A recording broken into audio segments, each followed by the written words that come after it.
Good morning and welcome to lecture number 17 in our course Project Stakeholder Management. What we are going to be doing today is continuing from where we have left off last week. Last week in the last lecture we talked about project stakeholder identification, various methods relating to identification, and I also brought you some documents taken from actual projects to show you how things are done in practice. And what I'm going to do today is I'm going to look at the third step, or start looking at the third step in our project stakeholder management and engagement process framework. The third step is this step over here, which is stakeholder analysis and impact evaluation. And we will be occupied with this step for the next few weeks because there are a lot of things which one has to say regarding stakeholder analysis and impact evaluation. So let's get started. And we would like to see now how stakeholders are affecting a project. We know that some stakeholders have a great role in projects. Some play a big part in facilitating projects.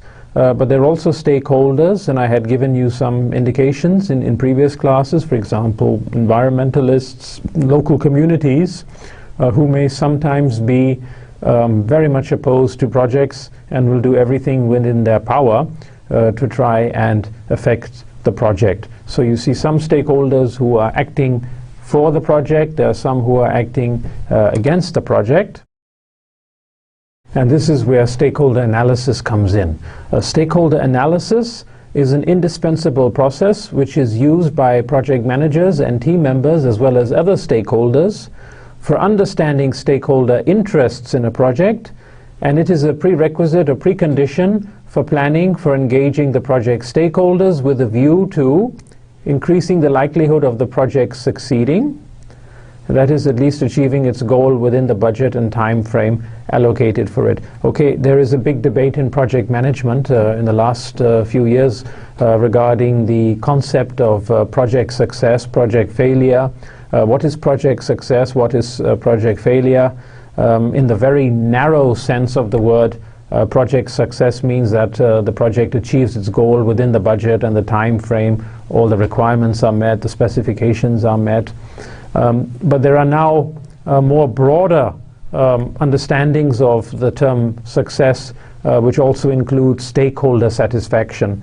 So if you follow a more broader definition of project success, then you don't only look at the goal, you don't only look at the cost, you don't only look at the time parameters, but you also look at the stakeholder satisfaction parameter. And this is where stakeholder analysis comes in. It helps us to look at the different stakeholders, the individual stakeholders, to identify their attributes, which are their interests, their concerns, their expectations, their perceptions, and so forth. And then it helps us formulate strategies with a view to engaging these stakeholders so that we tap into the stakeholder energies which can benefit our project, and we try to reduce the stakeholder energies which could be directed against our project. Now, stakeholder analysis in itself, it's I call it a process, but actually it's a whole set of processes within the overall process framework for this particular step of the stakeholder management and engagement process framework. We have already looked at the contextualization, understanding the context of the project and identifying the project stakeholders. We have seen there are all different methods for doing that. Now, when it comes to analysis, we have to look at these three boxes which are given over here in this orange color, on this beige color.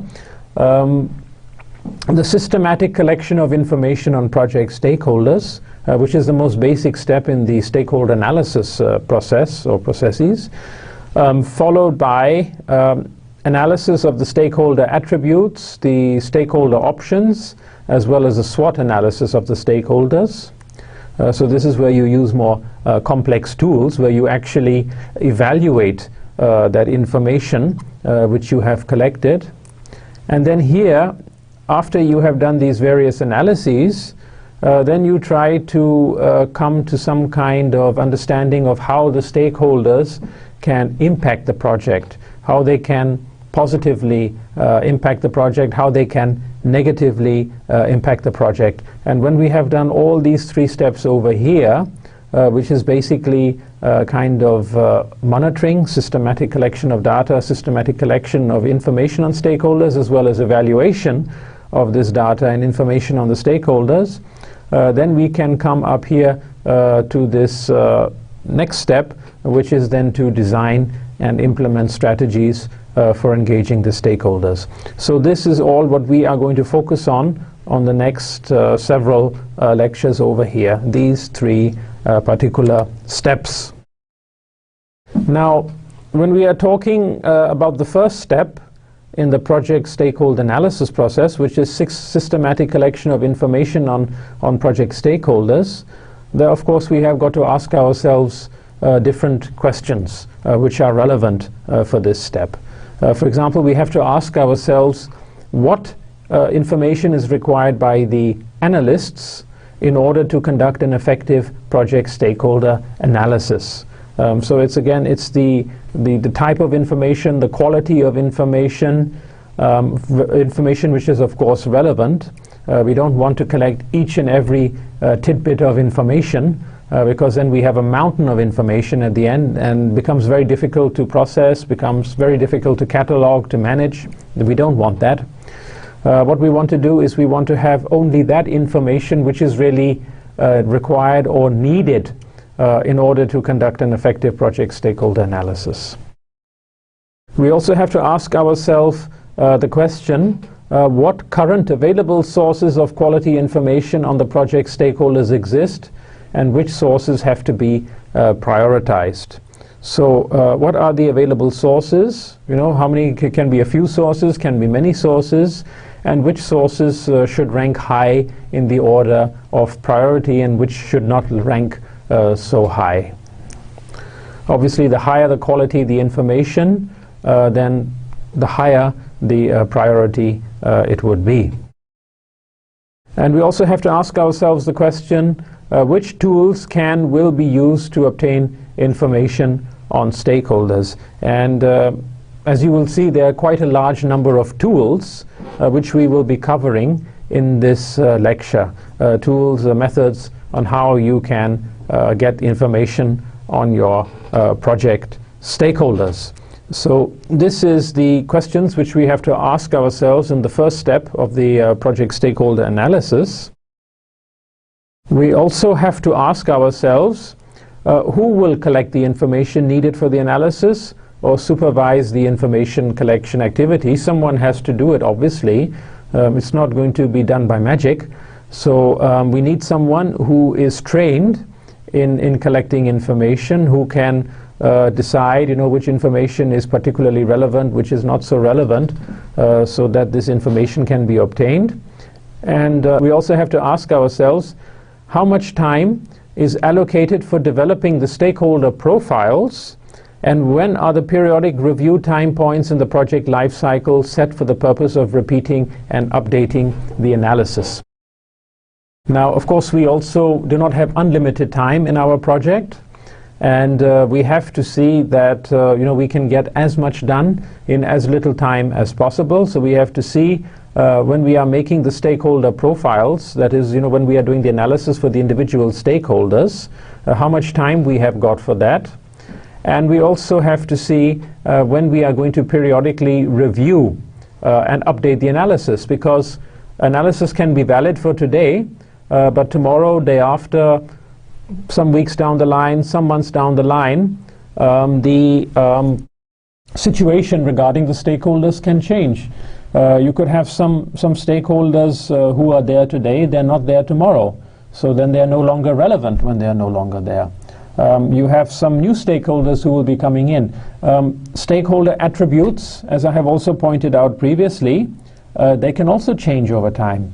You can have stakeholders who have a very positive attitude and behavior towards your project now, and then sometime down the line they may have a very negative or hostile attitude, behavior towards your project, and vice versa also. So there is this element of change which is always taking place regarding the stakeholders, and that is why one has to conduct periodic reviews.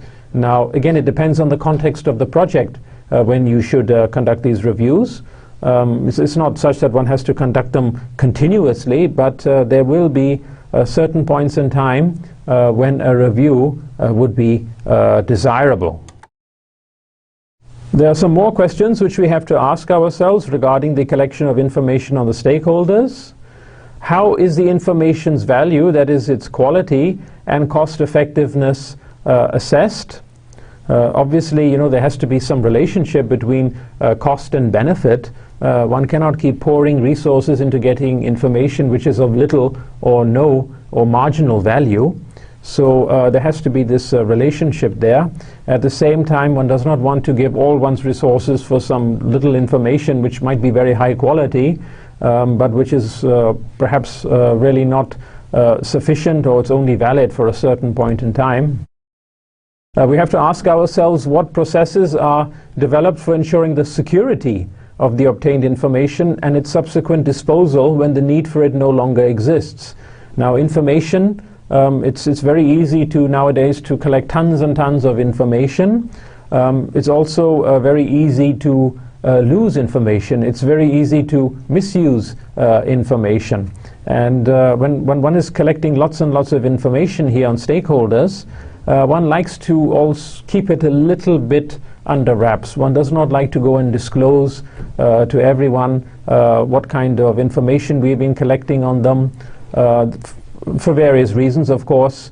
Stakeholders might not like it if so much information is collected on them. They might consider it a threat, because now in the information age, a lot of manipulation also of information is taking place, also to the detriment of people who might not even know about what is happening with their information. So it's the maintaining the security of the obtained information. It should only be available to those who really need it in order to conduct their analyses, not to everyone. And what to do with the information when it no longer exists. Good thing would be to dispose of that information when there is no more need for it. It's not going to be needed ever again. Instead of storing it somewhere and then someday it might leak out, or someday people find out that so much information has been collected sometime in the past.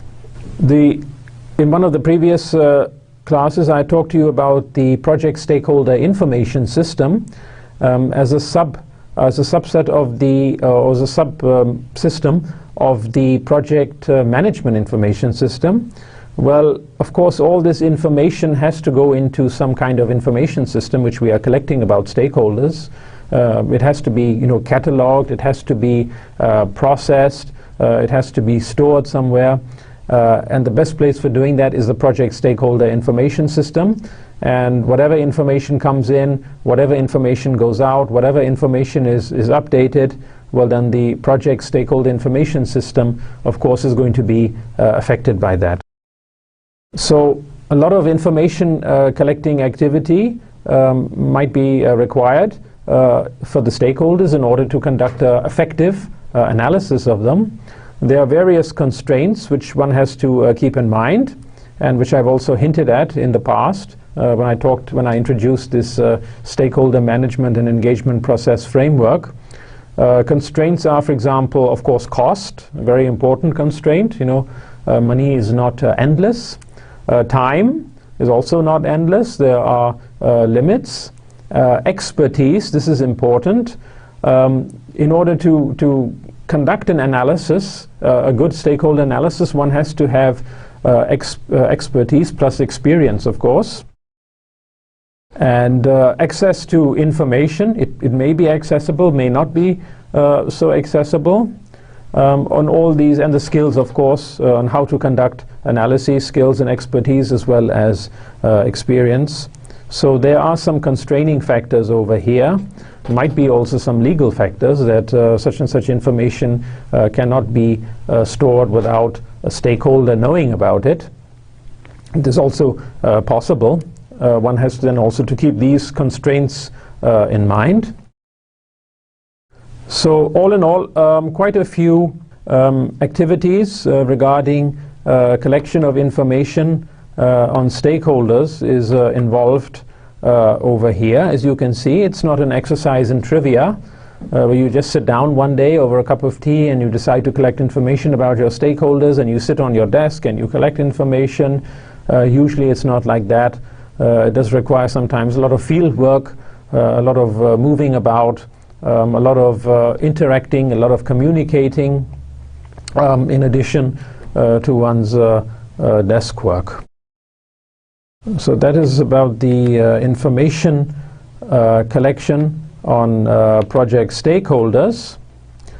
Now, we have collected all this information, which is hopefully very good information. Good in the sense it's, as I pointed out in one of the previous classes, it's relevant, it's current, it's actionable, it's verifiable, and all these quality parameters of information. Now, when we have all this quality information, we have to start using it for a purpose. Collecting information is not an end in itself, it is a means toward an end. And the means here is to conduct a very good analysis, or rather conduct several analyses. For example, conducting an attribute analysis, or an option analysis, or a SWOT analysis of your project stakeholders. Now, when you're talking about attributes, options, and SWOT analyses, first going to attributes, the typical attributes of the stakeholders are, which is of particular relevance to projects, their interests on a project. What kind of interests do they have? And there may be many interests. For example, economic interests, there may be some business interests, there may be social interests or cultural interests. It depends on the nature of the project, depends where the project is being undertaken, when it is being undertaken. All this sort of has an impact on the interests of your stakeholders. In the same way, one would like to know about the concerns of your stakeholders. What concerns do they have? Do they feel that there is going to be maybe an influx of people, there's going to be an increase in crime? Do they feel that their property values are going to perhaps depreciate, go down as a result of the project? Are they concerned about the ecological implications of the project? Are they concerned about the noise which may result due to the project, etc., etc., etc.? All these are concerns which have to be looked at. So their interests, their concerns. Then there are the attitudes and behaviors, all these which we will be looking at soon in the next class. So I don't want to go into that right now. There are expectations of stakeholders, there are perceptions, you know, and sometimes there is this disparity between the expectations and the perceptions, and that can have an influence on how the stakeholders are going to behave towards your project. Then, of course, there is the power attribute. How powerful are your stakeholders? Powerful in the sense that they can influence the project. They can influence the scope parameter. Maybe they can influence the schedule parameter. Maybe they can even decide whether your project is going to be continued or is going to be terminated prematurely. All this comes then under the power attribute. So these, we want to know what are all these attributes, what do they have, what are their concerns, what are their interests, etc., what is the power intensity, and we want to know how these change over time. This is why we have to do periodic updating. That's why we have to conduct periodic reviews, because these attributes, they can change. Concerns can change. There might be, after time, a lot more concerns. There may be less concerns, on the other hand. The power constellations can change. So all this comes under attribute analysis. Under option analysis, we have to see what licit, legal, and illicit, illegal options may stakeholders exercise for and against the project or any of the phases of the project and constituent activities of the project. As you know, every project is made up of phases, and these phases themselves are made up of a lot of activities, and stakeholders, you know, they have a lot of options at their disposal, again depending, you know, on the context of the project, where it's being undertaken and so forth. And they may use these options, some of which are legal, some of which are illegal. And they may use it against the entire project, or they may use it only against specific parts of the project. And this is where the options analysis gives us some insight into what kind of options do the stakeholders have for the different parts of a project or for the whole project. Then the SWOT analysis over here. SWOT you might already be familiar with. Some of you might have undertaken such analyses. SWOT is an abbreviation. It stands for strength, weakness, opportunities, and threats. That is a SWOT analysis. It's usually conducted for organizations. The same principles apply equally to projects and programs. And one can conduct a SWOT analysis of the project from the perspective of the project owners, planners, or executors, as well as the project stakeholders. In other words, one takes the project and, looking from the perspective of the project, one asks, what are the strengths of the project? What are the weaknesses of the project? What are the opportunities which the project offers to stakeholders? And what are the threats against the project which are coming from stakeholders? That would be a SWOT analysis from the perspective of the project and the owners, of course, and the planners and the implementers. And then you could look at the project stakeholders individually, and you could ask, well, what would be a SWOT analysis from the perspective of the project stakeholders, apart from these which are given over here, especially the secondary stakeholders? How do they view the project and so forth, and conduct the same analyses from their perspective? So this is a useful exercise, and it gives then some insight into more insight into the stakeholders and how to come up with effective engagement strategies for them when this insight is available. Of course, all this analyses, they have to be reflected in the project stakeholder information system. Everything which is done regarding stakeholders, every action, every single piece of engagement, everything should be clearly catalogued, documented in the project stakeholder system, which has to be then updated with all these analyses, and also with the new analyses which are being conducted at various points in time. As usual, there are also constraints over here, the same type of constraints you would have over here with collecting information on project stakeholders. There is a cost constraint. Analyses can cost, they can also take time. If the stakeholder context, if the stakeholder community, for instance, is very heterogeneous, geographically dispersed, very complex, then of course the complexity of the analyses also increases, might be very difficult. One has to have the analytical skills, which is not something you're born with, but of course, you know, you have to develop them over time. And of course, if one has experience, that can help in improving the quality of the analyses. So there are quite a number of things which have to be done here for these different analyses forms: attribute analyses, options analyses, and SWOT analyses. Then we come to the third step in the analysis process, and that is conducting an impact assessment of our project stakeholders.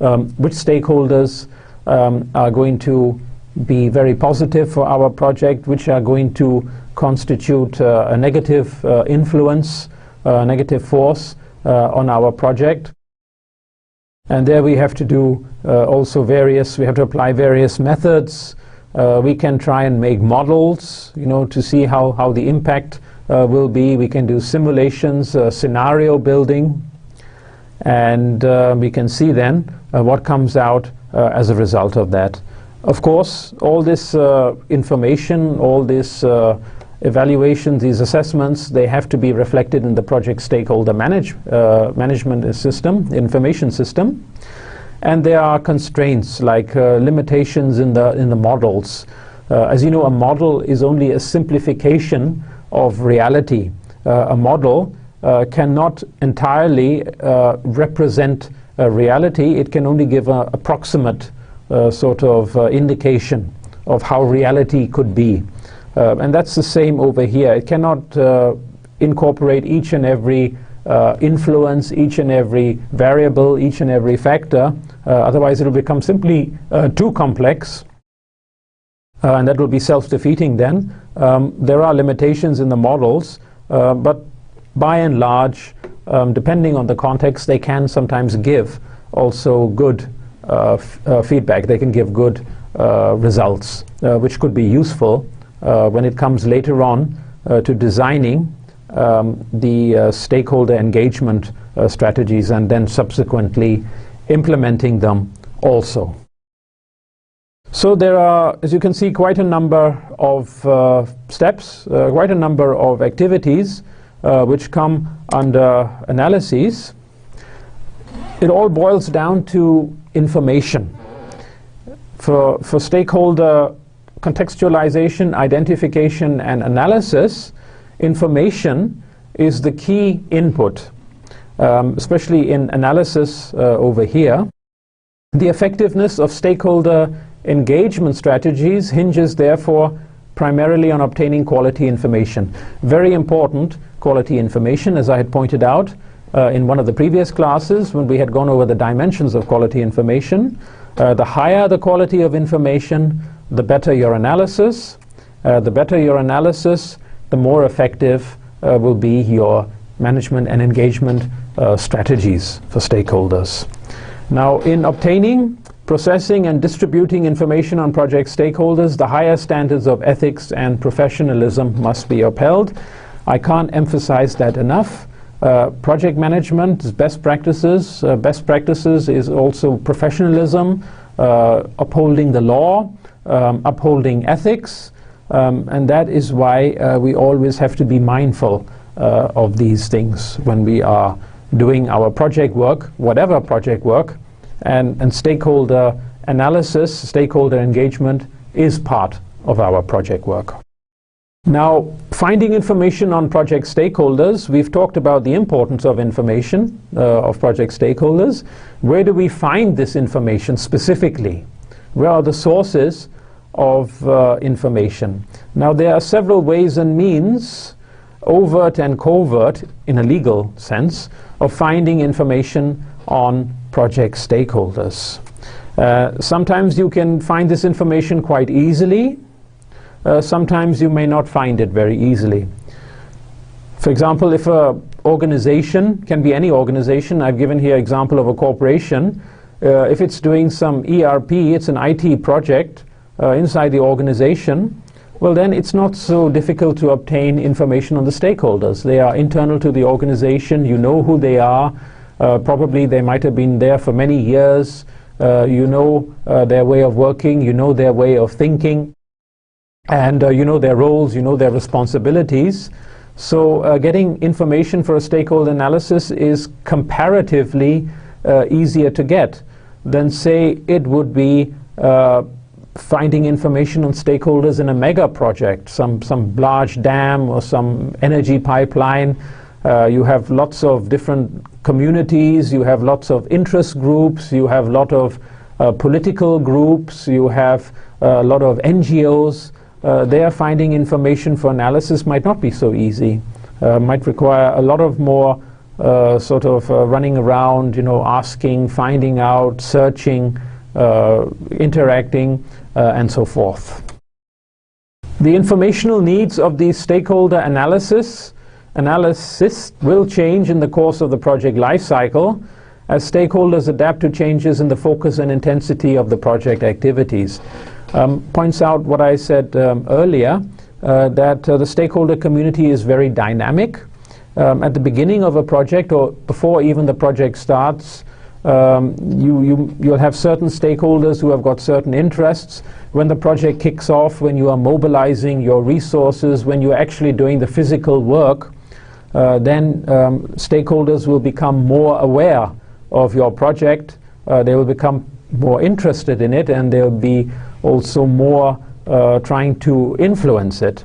So there are different stages before the project starts, during the project life cycle, and after the project is complete, where you will have all these stakeholders, and you'll have different constellations of stakeholders who will be changing their sort of behaviors, changing their attitudes, and one has to try and keep up with all that.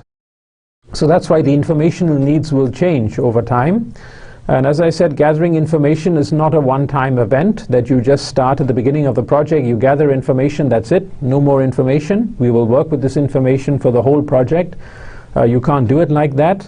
You always have to observe the stakeholders, you have to observe the community, how it's changing, and your information gathering activities have to reflect that change. Again, I would like to point out, licit or legal means should always be used to gather information on stakeholders. For example, breaking into a stakeholder's home to go and find out some information is not illicit means. That is illegal, of course. You know, breaking into someone's place, into office or into one's home, and then trying to find out information. Now, this sort of activities, of course, we cannot, must not do in project stakeholder management and engagement.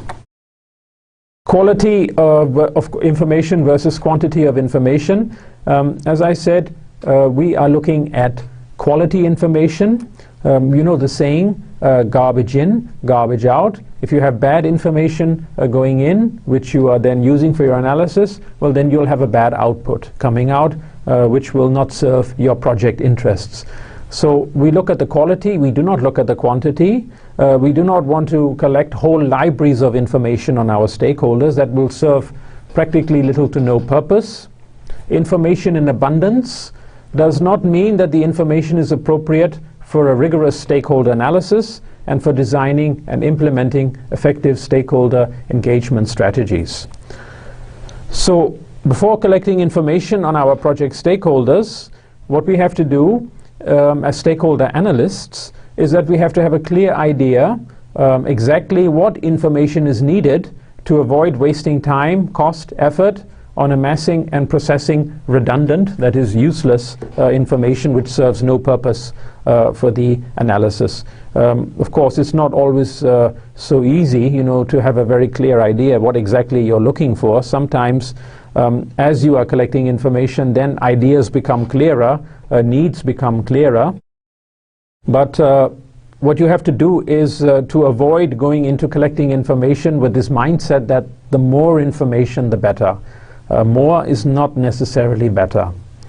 Actually, it's quite the opposite. It just ties us down. It wastes our resources. And on a project, we have very limited resources. We cannot afford to be tied down performing redundant or useless activities. When you talk about updating information on project stakeholders, the need for updating information is different. It depends on the stakeholder. For some stakeholders, you have to update information more often than you are for other stakeholders. Like, for example, here, these stakeholders, primary stakeholders in the sense of Cleland and Ireland, or internal stakeholders, if you also want to call them that, those which have some kind of legal contractual obligation to the project owner, customer, financer, sponsor, manager, project team members, etc. With them, you do not need to update your information so often because their attitudes and behaviors don't or should not change too much over time. Their attributes should not change too much over time in connection with the project. There are other stakeholders, for example here these secondary stakeholders, which are, as you know, outside the control of the project. They have no formal legal or contractual obligation, such as local community, professional organizations, environmentalists, the media, NGOs, etc. on them you would have to to update your information more frequently, because their attitudes, their behaviors, their attributes can change more frequently. They do not have any direct relationship to the project, but they feel they are affected by the project. And of course, they always will be on the watch out. How is the project affecting us? So how is it affecting our interests? And how should we respond to these, how the project is affecting our interests? And of course, their perceptions can change very much over time. So one has to be more careful over here. One has to conduct more periodic analyses for these than one would conduct for these, or even for these which would be also somewhat in the middle, more towards, I would say, these stakeholders over here. These would be of particular concern. And of course, there are many other ones. I've just given a few over here. But here one has to really watch out. Now, let us ask ourselves what tools are available to find information on project stakeholders. And where can we get this information? Well, there are many ways. One way is just to ask other project managers. A simple ask. Tell me about your stakeholders. I will be having these people organizations also involved in my project, and I would like to have some information about them which is relevant, which can help me manage and engage them better. Asking other project managers.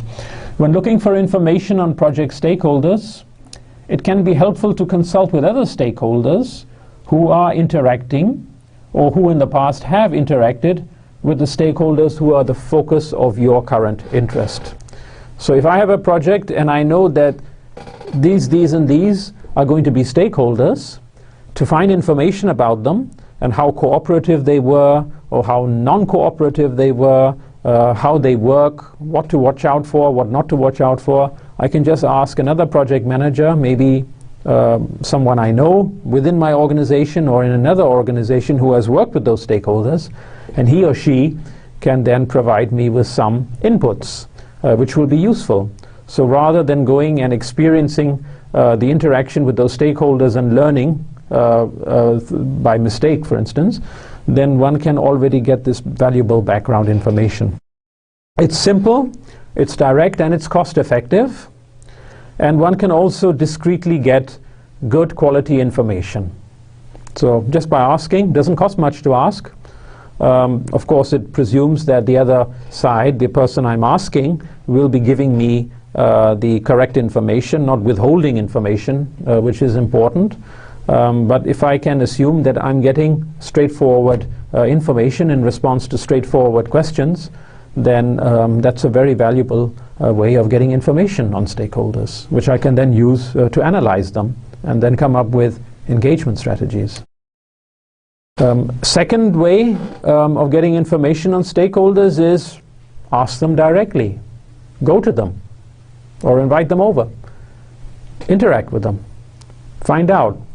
Information on external stakeholders, such as individuals and local communities, can be got by approaching them directly. For instance, you can get information from any stakeholder by approaching directly.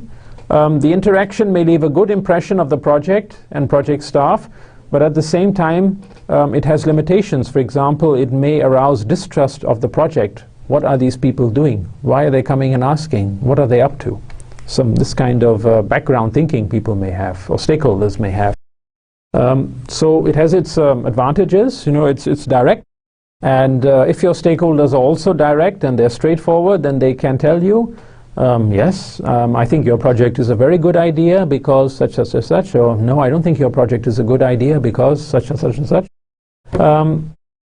If it's like that, then it's good enough. But it also, this method has its drawbacks.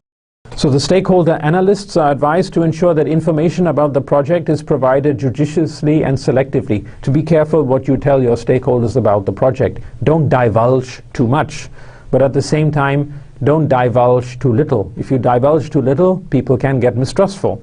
But if you divulge too much, then you open yourself to points of attack or points of controversy, which is also not good. So this method has its advantages, but it also has some limitations. You could use internal information sources to get information on your stakeholders, especially for those projects, those category of projects which are undertaken in-house within the organization or within part of the organization. Information on stakeholders can usually easily be got from sources inside the organization.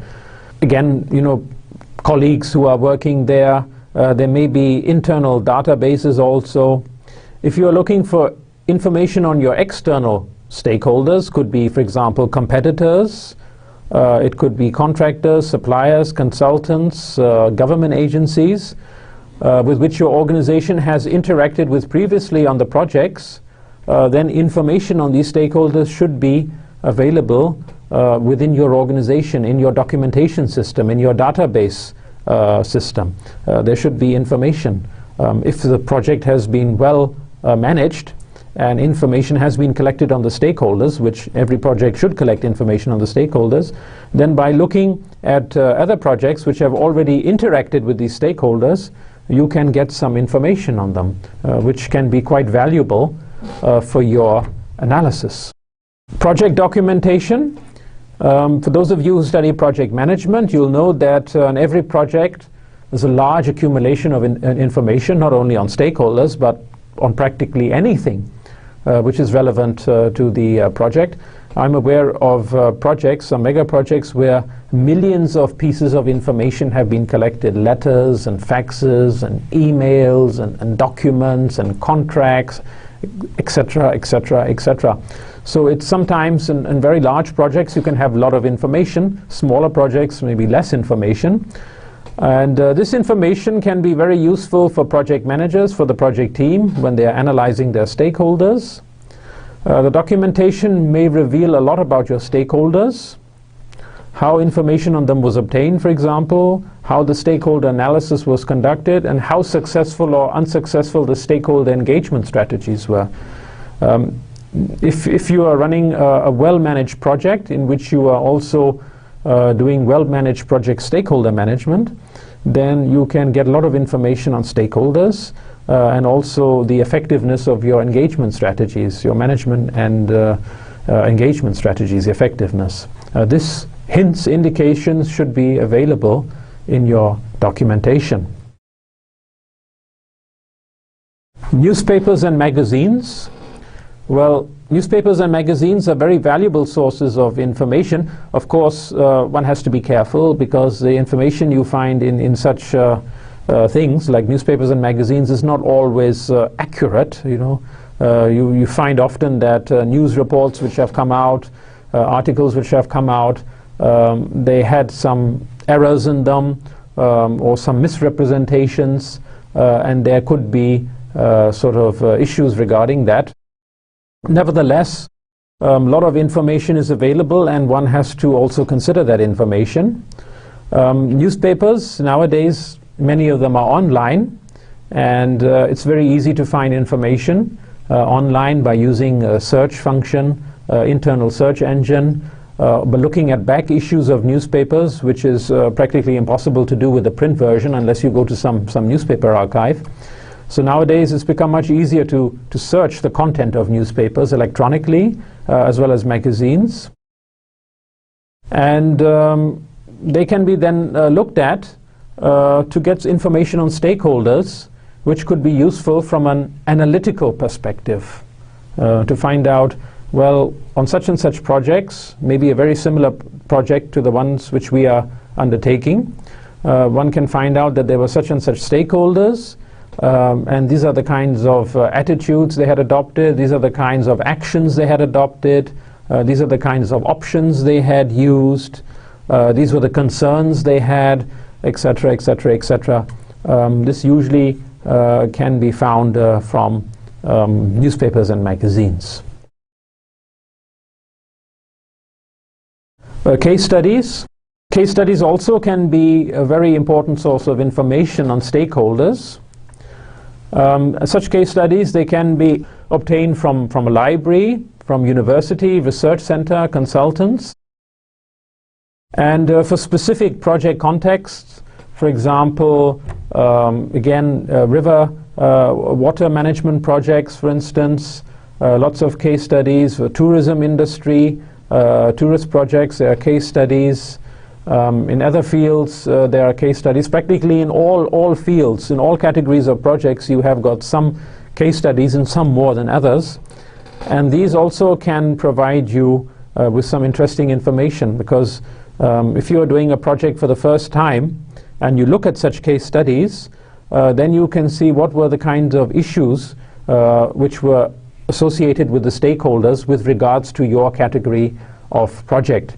If you are for the first time, let us say, making a dam project, or if you are building an airport or something, then by looking at case studies of other dam projects and airports, then one can also see, okay, yeah, there were stakeholders and they were concerned about such issues, and they had resorted to such and such means in order to put forward their point of view, and so forth. So these also could be useful from your perspective. You might not know about that. And by reading these case studies, you can get some idea then. Printed material of stakeholders, another very important source of information. The material which the stakeholders themselves are making. And a lot of stakeholder entities, for example, if you look at the primary stakeholders, contractors, subcontractors, consultants, importers, exporters, manufacturers, as well as some secondary stakeholders, community groups, non-governmental organizations, all of them, they publish and they distribute material, their own material, which they have compiled, which they have put together, and which they are publishing. For example, in the form of reports or brochures or newsletters or leaflets, videos, white papers, and so forth and so forth. If you visit the websites of many large NGOs which are actively involved in, for example, trying to prevent certain projects from taking place, you will see there's a whole section on newsletters, there's a whole section on videos which are being made by critical stakeholders, all kinds of reports and technical reports and scientific reports, and so forth and so forth. So by looking at these printed materials, one can get some insight then into the stakeholders, how they think, what are their priorities, how they can be expected to react, etc., etc.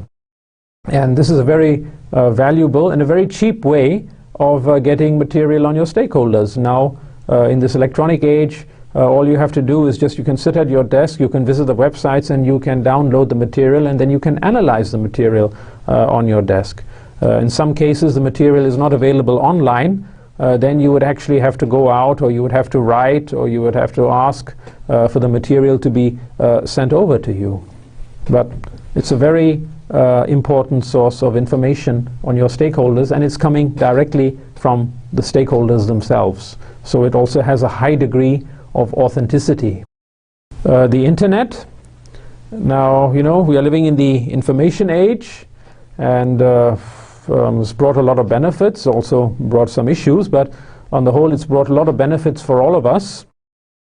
The internet, as we all know it, 15, 20 years ago, there was practically nothing to it, but now we cannot live without it, most of us. You know, almost everyone has got access to the internet in some form or the other. And one of the nice features of the internet is the search engines which are available there. And by using these search engines, you know, sort of like Google, for instance, one can find a lot of information on stakeholders which one might never have dreamt otherwise possible. You can find information directly from stakeholders, you can find them indirectly, you can find them about stakeholders. So from an analytical perspective, the internet is very useful because you can get all this information from different perspectives about your stakeholders, and then you can look at the different sources of information, and then you can analyze them and try to come up with some kind of a statement with regards to your stakeholders, with regards to their attributes. And there is so much you can get Most of the information is free of cost. Okay, there are some places where you have to pay for information, but by and large information is free of cost. For stakeholder analysts, the internet is probably the quickest, most anonymous and cost-effective way of finding information on stakeholders, both as individuals as well as groups, organizations and associations. Of course, there is also a downside to using the internet to find information for your stakeholder analysis, and that is the fact that the information which is available on the internet may not always be accurate. That cannot be guaranteed. There are different sites on the internet which will offer information of different degrees of accuracy. Accuracy as one of the quality parameters which we have identified. So therefore, when you are taking information from the internet about your stakeholders, well, it's nice that the information is there, but you should be careful not to have blind faith in that information, because information may be totally wrong.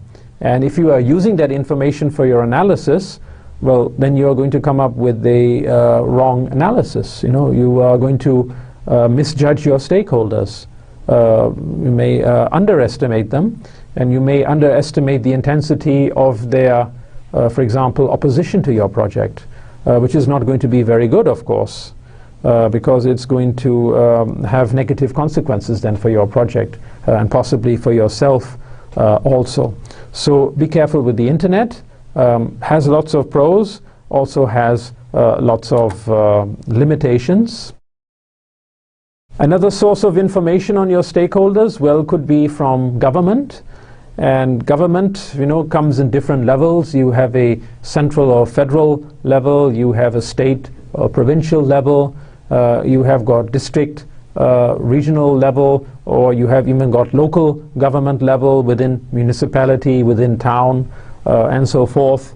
Government agencies, they collect lots and lots of information on everyone, on people, on groups, on organizations, on associations, etc.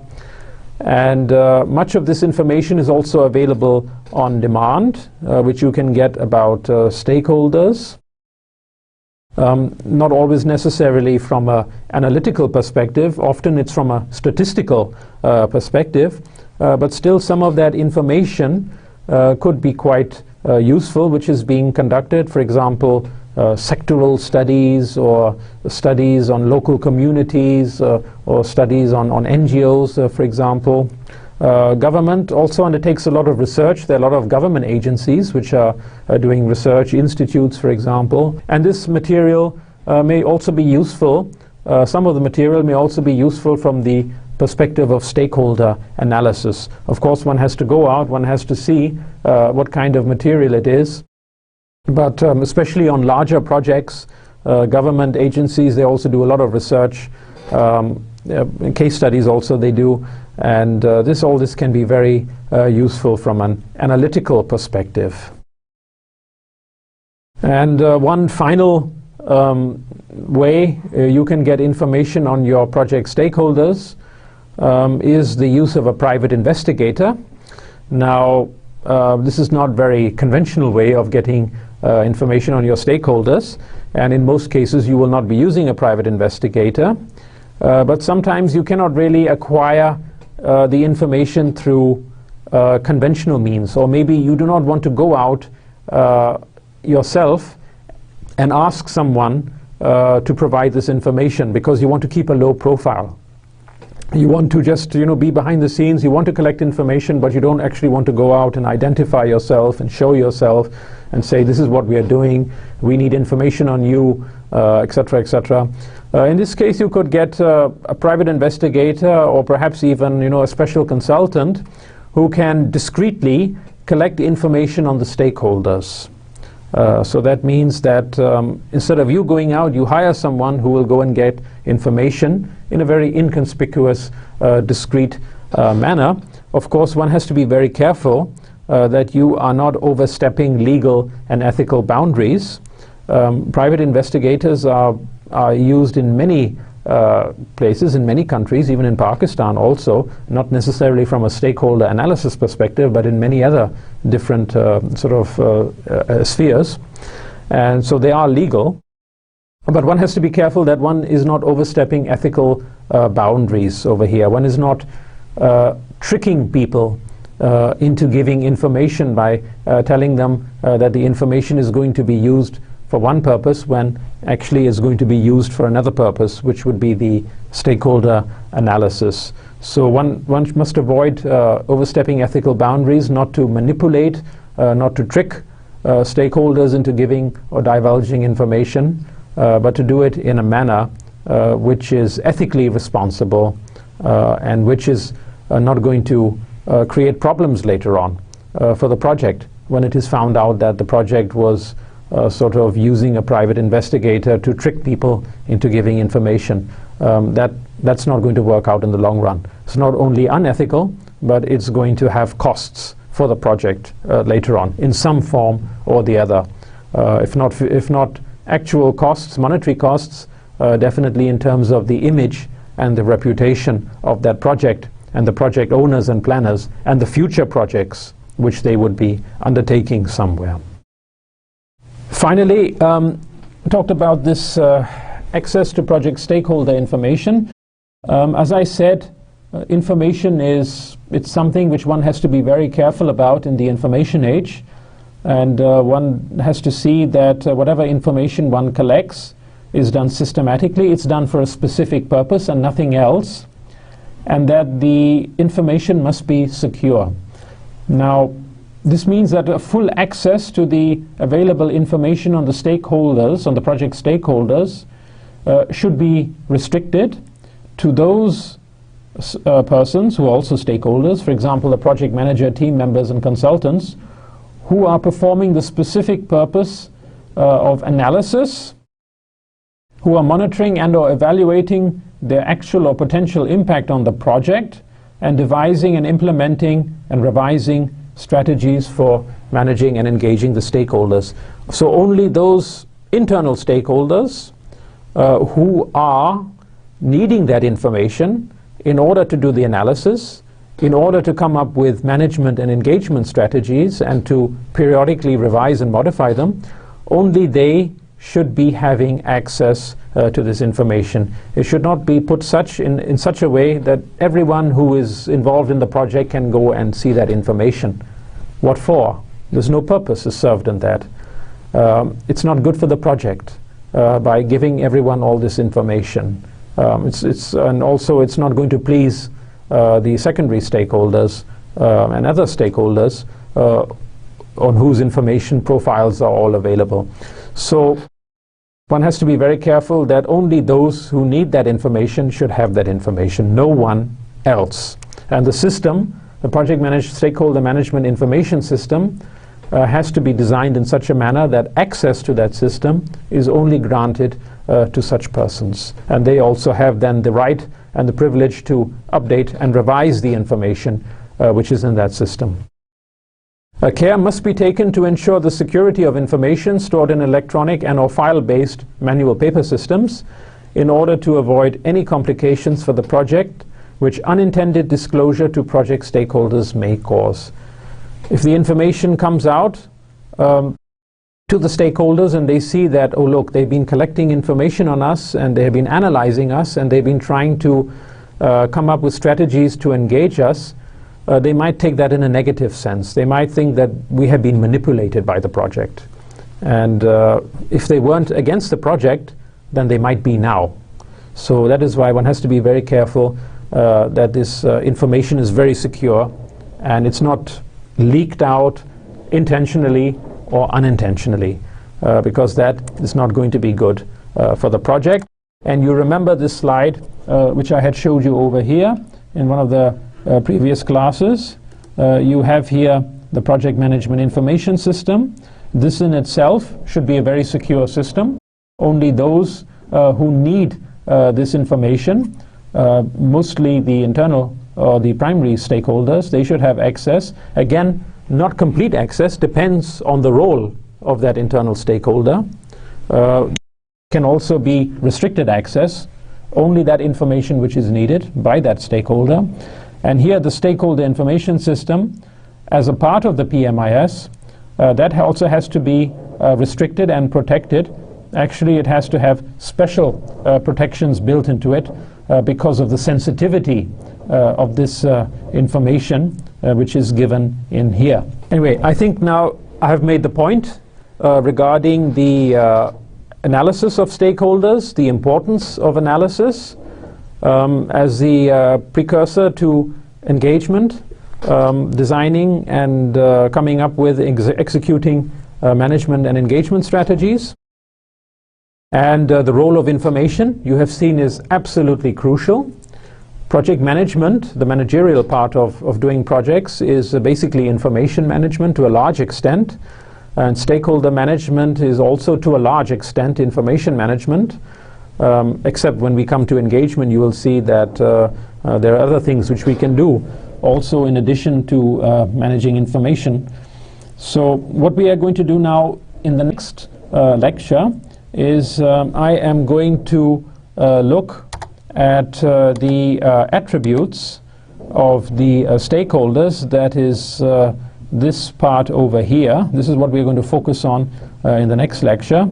The different attributes, interests, concerns, expectations, behavior, power. We'll look a lot at power and what it means for projects from the stakeholder perspective. And then in the coming lectures, we'll be looking also at the options analysis. We'll be looking at SWOT analysis and so forth. So thank you very much for bearing with me today. And I will see you all again in the next class. Okay? Bye.